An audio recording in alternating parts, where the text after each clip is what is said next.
on t'a ghosté alors que toi tu étais à fond sur lui, ma chérie. C'est-à-dire que le mec, la relation démarrait bien, tout se passait bien, et puis soudainement, il a arrêté en fait de te contacter. Il ne te donne plus de nouvelles, pas de messages, pas d'appels, rien. Et tu te poses la question de savoir ce qui s'est passé. Tu te demandes si tu lui as fait quelque chose de mal, si tu as dit un truc mal placé. Tu culpabilises même. Tu culpabilises en fait parce que tu aimerais en fait que cette relation marche. Mais tu ne comprends pas pourquoi le monsieur, il a tout arrêté d'un coup. Ma chérie, dans la vie, s'il y a une chose qu'il faut surtout éviter d'avoir, ce sont des regrets. Il faut toujours éviter des regrets. Parce que c'est quelque chose en fait qui consume. Quelque chose en fait qui te ronge à petit feu. C'est pour cette raison en fait que je viens te conseiller ici que si tu es dans ce cas que je viens de citer ici, le cas qui nous intéresse dans cette vidéo, ma chérie, envoie-lui le message pour savoir ce qui se passe. Fais un petit coucou. Après, s'il te répond, tu lui poseras directement la question. Parce qu'il ne faut pas faire comme si de rien n'était. Hein. Exemple, si tu lui fais un coucou et que par la suite, il te répond, comme par hasard, et il fait genre comme si rien ne s'était passé, bah toi, ne fais pas comme lui en fait. Pose la question de savoir pourquoi il avait gardé ce silence. Maintenant, s'il ne te répond pas, alors pose-lui directement la question, c'est-à-dire qu'envoie-lui un autre message. Je n'ai pas dit que tu lui envoies un message aujourd'hui, après demain, tu lui renvoies un autre message, non.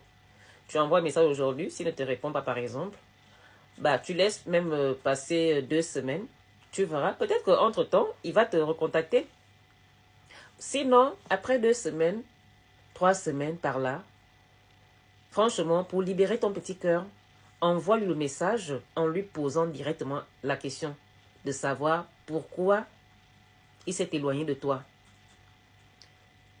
Et dis-lui en fait que tu n'as pas l'intention de l'obliger à faire quoi que ce soit. Tu veux juste savoir ce qui se passe. Et après cela, s'il te répond, tant mieux. S'il ne te répond pas, ma chérie, passe à autre chose. Passe à autre chose. Et je tiens à préciser que je te conseille de lui envoyer le message pour savoir les choses pour ton cœur. Pour éviter en fait de te poser 1001 questions de ton côté sans avoir des réponses. Parce qu'il n'y a rien en fait de plus perturbant que de se poser des questions sans avoir des réponses. Et surtout quand on se dit que peut-être si j'avais fait ci, il allait se passer cela. Vous voyez, c'est ce qu'il faut éviter. Éviter en fait de culpabiliser de son côté. Éviter de se dire, peut-être que si j'avais posé la question, peut-être que si j'avais fait ci. Donc en fait, en lui envoyant le message, c'est pas pour lui que vous le faites, c'est pas pour lui que tu le fais en fait. Tu le fais pour toi, pour ton propre bien, parce que tu veux te libérer, parce que tu te dis que après cela, bah voilà, si tu n'as pas de réponse, on dit aussi que qui ne dit rien consent. Si tu lui envoies le message et qu'il reste sur la même position, c'est-à-dire il choisit de ne pas toujours te répondre, pas faire signe de vie, bah c'est aussi quelque part une réponse.